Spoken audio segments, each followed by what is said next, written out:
Bonjour à toutes et à tous les maestros du potager. Bonjour. C'est toujours un vrai plaisir, oui, de vous retrouver pour partager cette passion du jardin. Absolument. Et si vous utilisez notre journal de bord du potager, eh bien vous l'aurez compris, le moment tant attendu est arrivé. Celui du semis de nos futurs plants de tomates. Exactement. D'ailleurs, on vous rappelle que notre émission numéro 8 était consacrée à la culture de la tomate de A à Z. On vous remet le lien dans le descriptif. Allez, c'est parti pour nos semis. Alors si on commence par le commencement, il y a peut-être une erreur très commune, celle de l'impatience. On est en février, on a envie de démarrer, on voit un rayon de soleil et hop. C'est ça, c'est le piège classique. Et ça mène souvent à ce qu'on appelle l'étiolement. Les jeunes plants, en fait, ils manquent de lumière et du coup, ils s'allongent désespérément. Ça produit de longues tiges, toutes fines, toutes pâles. Il faut savoir qu'un jeune plant de tomate a besoin de 12 à 14 heures de lumière par jour, ce qui est très loin d'être le cas en février sous nos latitudes. Comment on calcule le bon moment? En fait, il faut raisonner à l'envers. C'est la seule approche logique. On part de la date de plantation en pleine terre. Le moment où on est sûr qu'il n'y aura plus de gel. Exactement, le moment où tout risque de gel est écarté. Ah, les fameux seins de glace, les 11, 12 et 13 mai. C'est une référence populaire, mais ça reste assez pertinent, non? Ça reste une très bonne balise. Une fois qu'on a fixé cette date de plantation, on soustrait 8 à 9 semaines. C'est le temps qu'il faut pour qu'une petite graine devienne un plant déjà robuste, prêt à être mis en terre. Ce qui nous donne un calendrier qui est complètement différent selon les régions, en fait. Bien sûr, si on est dans le sud, on peut planter fin avril, donc on peut semer entre fin février et début mars. C'est ça? Au centre, si on plante mi-mai, ça nous amène à un semis plutôt vers la mi-mars. Voilà. Et dans le nord ou en altitude, où il faut attendre parfois début juin, là, il faut vraiment patienter jusqu'à fin mars, voire même mi-avril pour semer. Alors bien sûr, si on a une serre, on peut tricher un peu et avancer ce calendrier de 2, peut-être 4 semaines. Mais vraiment, la patience, c'est la première clé du succès. D'accord. Donc, une fois qu'on a choisi le bon moment, quelle est la température idéale? Alors là, attention, c'est un point très important. On ne parle pas de la température de la pièce, mais bien de celle du terreau. Le substrat, à cause de l'évaporation, il est souvent 3 à 4 degrés Celsius plus froid que l'air ambiant. Et pour une germination optimale, il faut que le terreau soit entre 20 et 22 degrés Celsius. Et l'impact est direct sur la vitesse de germination. Totalement.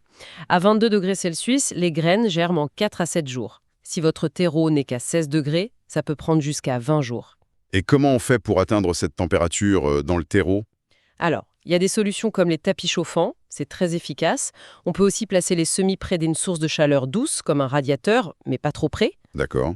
Ou alors, une astuce un peu surprenante, sur la box Internet. Non, sérieusement. Ça dégage une petite chaleur constante qui est souvent parfaite. Une mini serre d'intérieur, c'est aussi une excellente solution pour créer un microclimat bien stable. Bon, deuxième pilier, la lumière.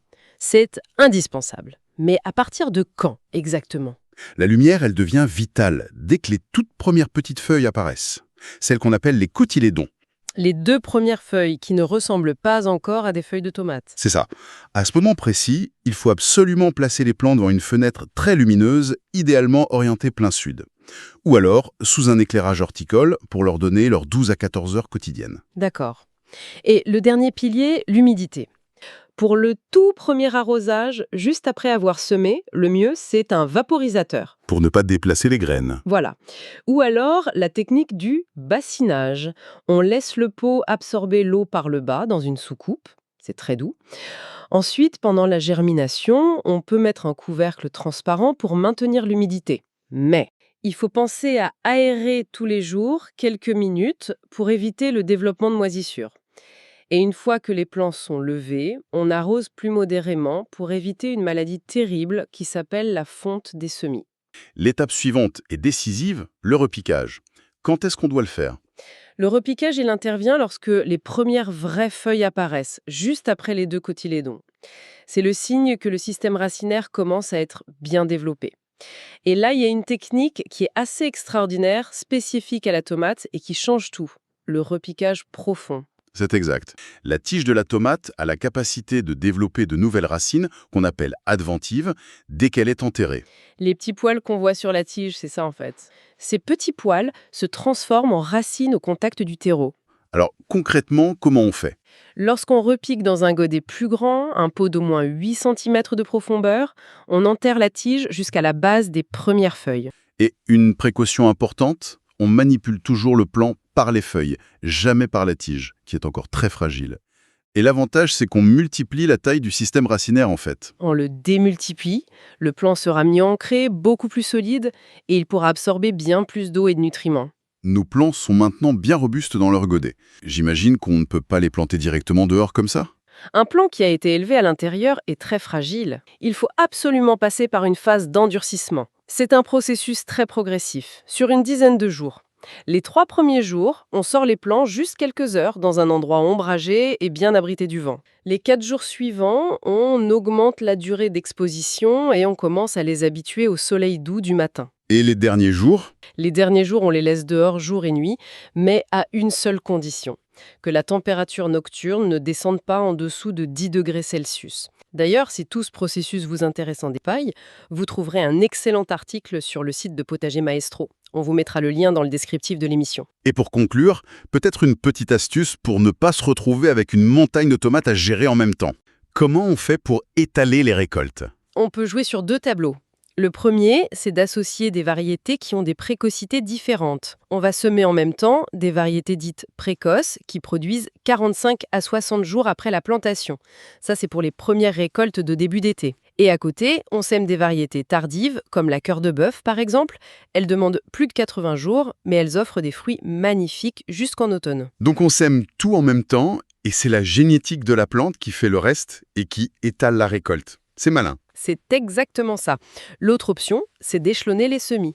On peut très bien faire une première série de semis et puis une deuxième 2 ou 3 semaines plus tard. Ça garantit une production continue de juillet jusqu'aux premières gelées. Voilà.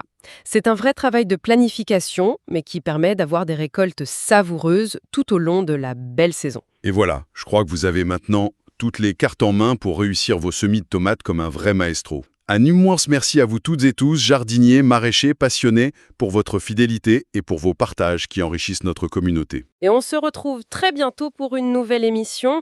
D'ici là, pour ne rien manquer et continuer à échanger, retrouvez-nous sur le site potagermaestro.fr, sur notre chaîne YouTube, nos pages sur les réseaux sociaux et bien sûr... Exactement, via notre toute nouvelle newsletter. Exactement. Le lien pour vous inscrire librement est aussi dans le descriptif. Prenez soin de vous et de vos jardins. À très vite.